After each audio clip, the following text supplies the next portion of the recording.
ಮಕರ ರಾಶಿ ವೀಕ್ಷಕರಿಗೆಲ್ಲ ಸ್ವಾಗತ. ಉತ್ತರಾಷಾಢ ನಕ್ಷತ್ರ 2, 3, 4ನೇ ಪಾದ, ಶ್ರವಣ ನಕ್ಷತ್ರ 4 ಪಾದಗಳು, ಹಾಗೆಯೇ ಧನಿಷ್ಠ ನಕ್ಷತ್ರ 1 ಮತ್ತು 2ನೇ ಪಾದ ಈ ಮಕರ ರಾಶಿಯಲ್ಲಿ ಬರ್ತಕ್ಕಂತಹ ನಕ್ಷತ್ರಗಳಾಗಿರುತ್ತೆ. ಈ 2026ನೇ ಇಸವಿಯ ಗುರು ಗೋಚಾರದ ಫಲಿತಾಂಶಗಳು ಹೇಗಿದೆ ಈ ಮಕರ ರಾಶಿಯವರಿಗೆ ಅಂತಕ್ಕಂತಹ ವಿಚಾರವನ್ನ ನಾವು ನೋಡ್ತಾ ಹೋಗೋಣ. ನೋಡಿ, ಈ 2026 ಜೂನ್ 2ನೇ ತಾರೀಕು ಮಧ್ಯಾಹ್ನ 2:25 ಗುರು ಮಿಥುನ ರಾಶಿಯಿಂದ ಕರ್ಕಾಟಕ ರಾಶಿಗೆ ಪ್ರವೇಶವನ್ನು ಮಾಡ್ತಾ ಇದ್ದಾರೆ. ನೋಡಿ, ಗುರು ಯಾವುದೇ ಒಂದು ರಾಶಿಯಲ್ಲಿ 1 ವರ್ಷಗಳ ಕಾಲ ಸಂಚಾರವನ್ನು ಮಾಡಬೇಕು. ಅಂದರೆ ಒಂದೇ ರಾಶಿಯಲ್ಲಿ 1 ವರ್ಷ ಇರಬೇಕು. ಅಂಥದ್ದು ಈ 2025ನೇ ಇಸವಿಯಿಂದನೇ ಅವರು ಬರೀ 5 ತಿಂಗಳು ಮಾತ್ರ ಒಂದು ರಾಶಿಯಲ್ಲಿ ಇರ್ತಕ್ಕಂಥದ್ದು, ಮತ್ತೆ ಮುಂದಿನ ರಾಶಿಗೆ ಬಂದು ಅಲ್ಲೊಂದು 2 ತಿಂಗಳಿದ್ದು ವಕ್ರೆ ಆಗಿ ಮತ್ತೆ ಹಿಂದಕ್ಕೆ ಹೋಗ್ತಕ್ಕಂತಹ ಕೆಲಸ, ಅಂದರೆ ಅತಿಚಾರ ಮಾರ್ಗ ಅಂತ ನಾವು ಕರಿತೀವಿ. ಈ 2026 ಜೂನ್ 2ನೇ ತಾರೀಕು ಗುರು ಕರ್ಕಾಟಕ ರಾಶಿಗೆ ಪ್ರವೇಶವನ್ನು ಮಾಡ್ತಾ ಇದ್ದಾರೆ. ಈ 2026 ಜೂನ್ 2ನೇ ತಾರೀಕಿನಿಂದ ಅಕ್ಟೋಬರ್ 31ನೇ ತಾರೀಕಿನ ತನಕ, ಅಂದರೆ ಸರಿಸುಮಾರು 5 ತಿಂಗಳ ಕಾಲ ಗುರು ಕರ್ಕಾಟಕ ರಾಶಿಯಲ್ಲಿ ಸಂಚಾರವನ್ನು ಮಾಡಿ ಅಕ್ಟೋಬರ್ 31ನೇ ತಾರೀಕು ಗುರು ಕರ್ಕಾಟಕ ರಾಶಿಯನ್ನು ಬಿಟ್ಟು ಸಿಂಹ ರಾಶಿಗೆ ಪ್ರವೇಶವನ್ನು ಮಾಡ್ತಾರೆ. ಈ ಅಕ್ಟೋಬರ್ 31ನೇ ತಾರೀಕು ಸಿಂಹ ರಾಶಿಗೆ ಪ್ರವೇಶವನ್ನು ಮಾಡಿ ಡಿಸೆಂಬರ್ 13ನೇ ತಾರೀಕಿನ ತನಕ ಅವರು ನೇರ ಮಾರ್ಗದಲ್ಲಿ, ಅಂದರೆ ಫಾರ್ವರ್ಡ್ ಮೋಷನಲ್ಲಿ ಚಲಿಸ್ತಾ ಬರ್ತಾ ಇರ್ತಕ್ಕಂಥದ್ದು. ಡಿಸೆಂಬರ್ 13ನೇ ತಾರೀಕು ವಕ್ರಿ ಆಗ್ಬಿಡ್ತಾರೆ. ವಕ್ರಿ ಅಂದರೆ ಹಿಂದಕ್ಕೆ ಹೋಗ್ತಕ್ಕಂಥದ್ದು, ಮತ್ತೆ ಹಿಂದಕ್ಕೆ ಹಿಮ್ಮುಖ ಚಲನೆ ಅಂತ ನಾವು ಕರಿತೀವಿ. ಈ ಡಿಸೆಂಬರ್ 13ನೇ ತಾರೀಕು ಗುರು ಯಾವಾಗ ವಕ್ರಗತಿ ಪ್ರಾರಂಭ ಮಾಡ್ಕೊಳ್ತಾ ಹೋಗ್ತಾರೋ, ಡಿಸೆಂಬರ್ 13ನೇ ತಾರೀಕಿನಿಂದ ಏಪ್ರಿಲ್ 13ನೇ ತಾರೀಕಿನ ತನಕನೂ ಕೂಡ ಅವರು ವಕ್ರಿಯಾಗಿ ಸಂಚಾರವನ್ನು ಮಾಡ್ತಾ ಇರ್ತಾರೆ. ಈ ಡಿಸೆಂಬರ್ 13ಕ್ಕೆ ಸಿಂಹರಾಶಿಯಲ್ಲಿ ವಕ್ರಿ ಆಗ್ತಾರೆ.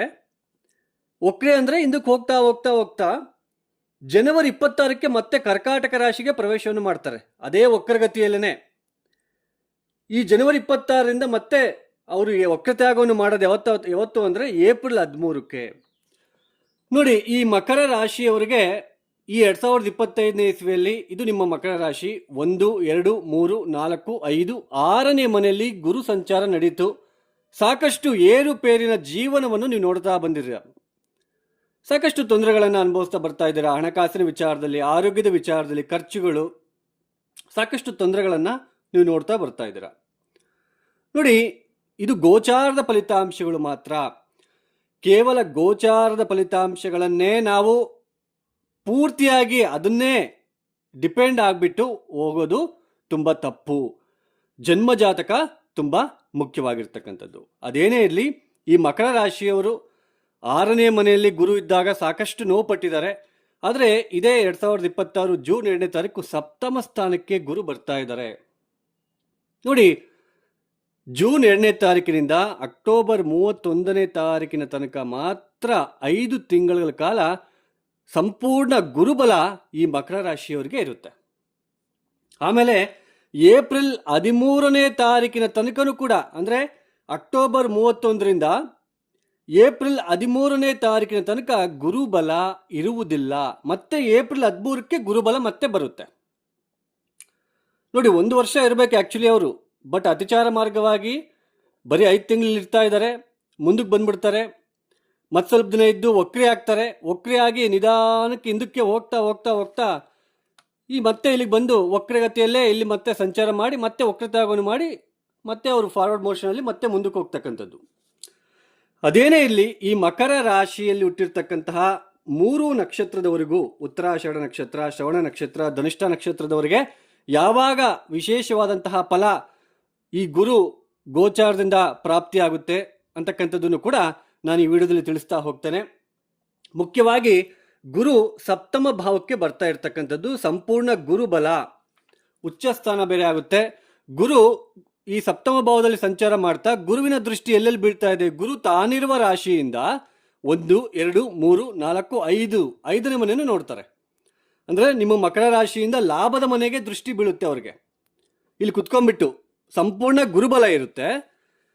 ಸಂಪೂರ್ಣ ಗುರುಬಲದ ಜೊತೆಗೆ ಗುರು ಯಾವ ದೃಷ್ಟಿ ಇದೆ? ನಿಮ್ಮ ಲಾಭಸ್ಥಾನದ ಮೇಲೆ. ಆಮೇಲೆ ಅವರು ಪಂಚಮ ಭಾವವನ್ನು ನೋಡ್ತಾರೆ, ಸಪ್ತಮ ಭಾವವನ್ನು ನೋಡ್ತಾರೆ, ನವಮ ಭಾವವನ್ನು ನೋಡ್ತಾರೆ.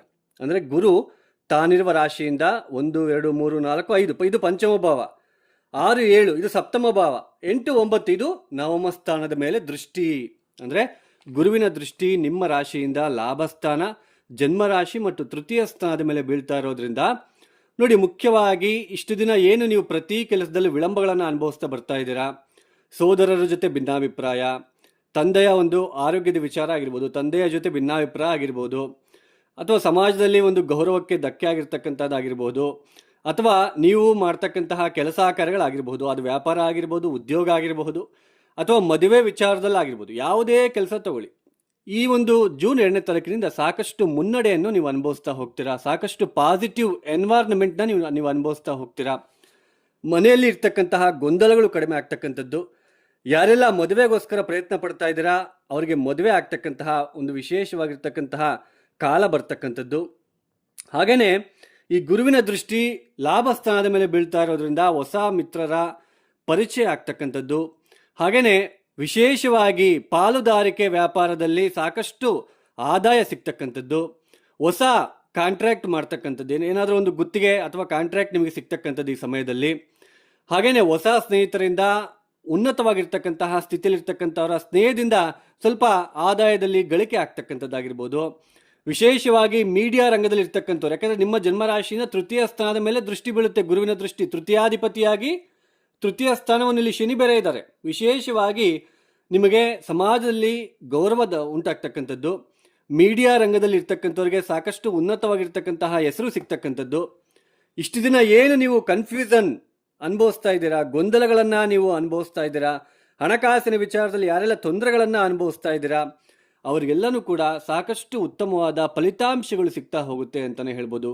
ಮಾನಸಿಕವಾಗಿ ತೊಂದರೆಗಳು ಯಾರೆಲ್ಲ ಅನುಭವಿಸ್ತಾ ಇದ್ದೀರಾ ಅವ್ರಿಗೆಲ್ಲರಿಗೂ ಕೂಡ ಸಾಕಷ್ಟು ಪಾಸಿಟಿವ್ ಮೈಂಡು, ಆತ್ಮವಿಶ್ವಾಸ ಹೆಚ್ಚಾಗ್ತಕ್ಕಂತಹ ಒಂದು ಸಮಯ ಇದಾಗಿರುತ್ತೆ. ಉದ್ಯೋಗ ತಗೊಳ್ಳಿ, ವ್ಯಾಪಾರ ತಗೊಳ್ಳಿ, ಒಂದು ಮದುವೆ ವಿಚಾರ ತಗೊಳ್ಳಿ, ಗಂಡ ಹೆಂಡತಿ ವಿಚಾರ ತಗೊಳ್ಳಿ, ಆಲ್ರೆಡಿ ಮದುವೆ ಆಗಿ ಯಾರೆಲ್ಲ ತೊಂದರೆಗಳನ್ನು ಅನುಭವಿಸ್ತಾ ಇದ್ದೀರಾ ಅವ್ರಿಗೂ ಕೂಡ ಸಾಕಷ್ಟು ಉತ್ತಮವಾಗಿರ್ತಕ್ಕಂತಹ ಫಲಿತಾಂಶಗಳು. ಸೋದರರ ಜೊತೆ ಇರ್ತಕ್ಕಂತಹ, ಸೋದರಿಯರ ಜೊತೆ ಇರ್ತಕ್ಕಂತಹ ಮನಸ್ತಾಪಗಳು ದೂರ ಆಗ್ತಕ್ಕಂಥದ್ದು. ಈ ತರಹದ ಒಂದು ಉತ್ತಮವಾದ ಫಲಿತಾಂಶಗಳು ಜೂನ್ 2ನೇ ತಾರೀಕಿನಿಂದ ಅಕ್ಟೋಬರ್ 31ನೇ ತಾರೀಕಿನ ತನಕ ಮಾತ್ರ 5 ತಿಂಗಳ ಕಾಲ ಮಾತ್ರ ಇರುತ್ತೆ. ಅದಾದ್ಮೇಲೆ ಮತ್ತೆ ಗುರು ಅಷ್ಟಮಕ್ಕೆ ಬರ್ತಾರೆ ಅಕ್ಟೋಬರ್ 31ಕ್ಕೆ, ಮತ್ತೆ ಗುರುಬಲ ಹೊರಟೋಗ್ಬಿಡುತ್ತೆ. ಅದಾದ ನಂತರ ಸ್ವಲ್ಪ ಆರೋಗ್ಯದಲ್ಲಿ ವ್ಯತ್ಯಾಸಗಳು, ಮತ್ತೆ ಆರ್ಥಿಕ ವಿಚಾರದಲ್ಲಿ ತೊಂದರೆಗಳು.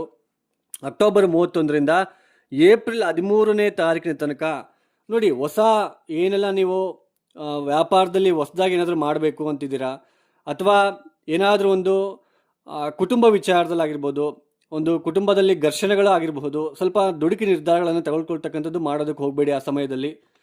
ಹಾಗೆಯೇ ಮುಖ್ಯವಾಗಿ ಇಲ್ಲಿ ಗಂಡ ಹೆಂಡತಿಯರ ವಿಚಾರದಲ್ಲೂ ಕೂಡ, ಯಾಕೆಂದರೆ ಗುರು ವಕ್ರೆ ಆಗ್ತಾರೆ, ಮತ್ತೆ ಈ ಡಿಸೆಂಬರ್ 13ನೇ ತಾರೀಕು ವಕ್ರೆ ಆಗೋದ್ರಿಂದ ಮತ್ತೆ ಸ್ವಲ್ಪ ತೊಂದರೆಗಳಾಗ್ತಾ ಇರ್ತಕ್ಕಂಥ ಸಾಧ್ಯತೆ ಇರೋದ್ರಿಂದ ಸ್ವಲ್ಪ ಹುಷಾರಾಗಿರಬೇಕು. ಆಕಸ್ಮಿಕ ಹಣಕಾಸಿನ ವಿಚಾರದಲ್ಲಿ ಬರಬೇಕಾಗಿರೋ ಹಣದ ಒಂದು ವಿಚಾರ ಆಗಿರ್ಬೋದು, ಆಸ್ತಿ ವಿಚಾರ ಆಗಿರ್ಬೋದು, ನಿಮ್ಮ ಒಂದು ಹೆಂಡತಿ ಅಥವಾ ಗಂಡನ ಕಡೆ ಆ ಪ್ರಾಪರ್ಟಿ ರಿಲೇಟೆಡ್ ಆಗಿರ್ಬೋದು, ಅದೇನೇ ತಗೊಳ್ಳಿ, ಒಟ್ಟು ಸ್ವಲ್ಪ ನಿಧಾನವಾಗಿ ಯೋಚನೆ ಮಾಡಿ ಮುಂದುವರೋದಕ್ಕೆ ಪ್ರಯತ್ನ ಮಾಡಬೇಕು. ಯಾಕೆಂದರೆ ಗುರು ಅಷ್ಟಮಕ್ಕೆ ಬಂದಾಗ ಗುರು ಅನ್ನೋದು ನಿಮಗೆ ಅಷ್ಟೊಂದು ಒಳ್ಳೆಯ ಫಲಿತಾಂಶ ಕೊಡೋದಿಲ್ಲ. ಈ ಜೂನ್ 2ನೇ ತಾರೀಕಿನಿಂದ ಅಕ್ಟೋಬರ್ 31 ಈ ಅವಧಿ ಏನಿದೆ, ಈ ಅವಧಿಯಲ್ಲೇ ನೀವು ಏನೇ ಇದ್ರೂ ಮಾಡ್ಕೊಳೋದಕ್ಕೆ ಪ್ರಯತ್ನ ಮಾಡಿ. ಇದು ಗುರು ಗೋಚಾರ ಫಲಿತಾಂಶಗಳು. ನೋಡಿ, ನಮ್ಮ ಜನ್ಮ ಜಾತಕ ತುಂಬ ಮುಖ್ಯವಾಗಿರ್ತಕ್ಕಂಥದ್ದು. ಬರೀ 5 ತಿಂಗಳು ರೀ ಅಷ್ಟೇ ಗುರುಬಲ ಇರೋದು. ಇದು ನಮ್ಮ ಜೀವನವನ್ನು ಡಿಸೈಡ್ ಮಾಡಲ್ಲ. ನಮ್ಮ ಜನ್ಮ ಜಾತಕದಲ್ಲಿ ದಶಾಭುಕ್ತಿ ಚೆನ್ನಾಗಿಲ್ಲ ಅಂದರೆ ಅಟ್ಲೀಸ್ಟ್ ಇವಾಗ ಗುರುಬಲ ಬರ್ತಾ ಇದೆ, ಸ್ವಲ್ಪ ನೆಮ್ಮದಿಯಾಗಿರ್ತೀರ. ಬೇಕಾದ್ರೆ ನೀವು ಚೆಕ್ ಮಾಡ್ಕೋಬಹುದು. ಜೂನ್ 2ನೇ ತಾರೀಕಿನಿಂದ ಅಕ್ಟೋಬರ್ 31ನೇ ತಾರೀಕಿನ ತನಕ ಸ್ವಲ್ಪ ನೆಮ್ಮದಿಯಾಗಿರ್ತೀರ. ದಶಾಭುಕ್ತಿ ಯಾರಿಗೆಲ್ಲ ಚೆನ್ನಾಗಿಲ್ಲ, ತುಂಬ ತೊಂದರೆ ಅನುಭವಿಸ್ತಾ ಇದ್ದೀರಾ ನೋಡಿ, ಅವ್ರಿಗೆಲ್ಲರಿಗೂ ಕೂಡ ಈ ಜೂನ್ 2ನೇ ತಾರೀಕಿನಿಂದ ಅಕ್ಟೋಬರ್ 31ನೇ ತಾರೀಕಿನ ತನಕ ಸ್ವಲ್ಪ ನಿಮಗೆ ಪಾಸಿಟಿವ್ ಎನ್ವೈರ್ನ್ಮೆಂಟ್ ಸಿಗ್ತಾ ಹೋಗುತ್ತೆ. ಬೇಕಾದ್ರೆ ನೀವು ಚೆಕ್ ಮಾಡ್ಬೋದು. ಅಕ್ಟೋಬರ್ 31ಕ್ಕೆ ಮತ್ತೆ ಪ್ರಾಬ್ಲಮ್ ಸ್ಟಾರ್ಟ್ ಆಗುತ್ತೆ. ಮತ್ತೆ ಹಣಕಾಸಿನ ವಿಚಾರದಲ್ಲಿ, ಕೌಟುಂಬಿಕ ವಿಚಾರದಲ್ಲಿ, ಮತ್ತು ಆಮೇಲೆ ಆರೋಗ್ಯದ ವಿಚಾರದಲ್ಲಿ ಇದೆಲ್ಲನೂ ಕೂಡ ಸ್ವಲ್ಪ ತೊಂದರೆಗಳನ್ನು ಅನುಭವಿಸಬೇಕಾಗಿರೋ ಪರಿಸ್ಥಿತಿಗಳು ನಿರ್ಮಾಣ ಆಗ್ತಕ್ಕಂಥದ್ದು ಕಾಣಿಸ್ತಾ ಇರುತ್ತೆ. ಮತ್ತೆ ಏಪ್ರಿಲ್ 13ಕ್ಕೆ ಮತ್ತೆ ಗುರುಬಲ ಬರುತ್ತೆ, ಮತ್ತೊಂದು 3 ತಿಂಗಳು ಗುರುಬಲ ಇರುತ್ತೆ. ಸೊ ಗುರುಬಲನ ಜಸ್ಟ್ ತಾತ್ಕಾಲಿಕ, ಊಟಕ್ಕೆ ಉಪ್ಪಿನಕಾಯಿ ಇದ್ದಂಗೆ. ಸೊ ನಾನು ಸಾಕಷ್ಟು ವಿಡಿಯೋದಲ್ಲಿ ಹೇಳ್ತಾ ಬರ್ತಾ ಇದ್ದೇನೆ. ಸೊ ಅರ್ಥ ಮಾಡ್ಕೊಳ್ಳೋದಕ್ಕೆ ಪ್ರಯತ್ನ ಮಾಡಿ. ಇದು ಗೋಚಾರ ಮಾತ್ರ, ಜನ್ಮಜಾತಕ ತುಂಬ ಮುಖ್ಯವಾಗಿರ್ತಕ್ಕಂಥದ್ದು.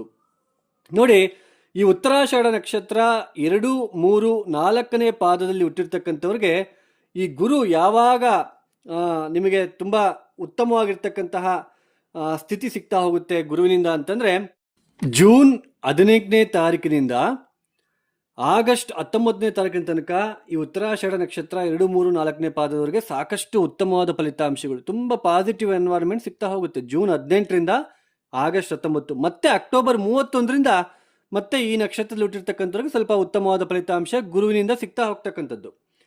ಅದೇ ರೀತಿ ಶ್ರವಣ ನಕ್ಷತ್ರದಲ್ಲಿ ಹುಟ್ಟಿರ್ತಕ್ಕಂಥವ್ರಿಗೆ ಈ ಗುರು ಯಾವಾಗ ಸ್ವಲ್ಪ ಪಾಸಿಟಿವ್ ಆಗಿರ್ತಾರೆ ಅಂತ ನೋಡೋದೇ ಆದರೆ, ನೋಡಿ, ಆಗಸ್ಟ್ 19ರಿಂದ ಅಕ್ಟೋಬರ್ 31 ತನಕ ಉತ್ತಮವಾದ ಫಲಿತಾಂಶಗಳು ನೀವು ನಿರೀಕ್ಷಣೆ ಮಾಡಬಹುದು ಗುರುವಿನಿಂದ. ಯಾವಾಗ ನಿಮಗೆ ತುಂಬ ಒಳ್ಳೆಯದಾಗುತ್ತೆ ಅಂದರೆ ಸ್ವಲ್ಪ ಈ ಗುರು ಗೋಚಾರದಿಂದ ಆಗಸ್ಟ್ 19ರಿಂದ ಅಕ್ಟೋಬರ್ 31 ತನಕ ಸ್ವಲ್ಪ ಉತ್ತಮವಾಗಿರುತ್ತೆ.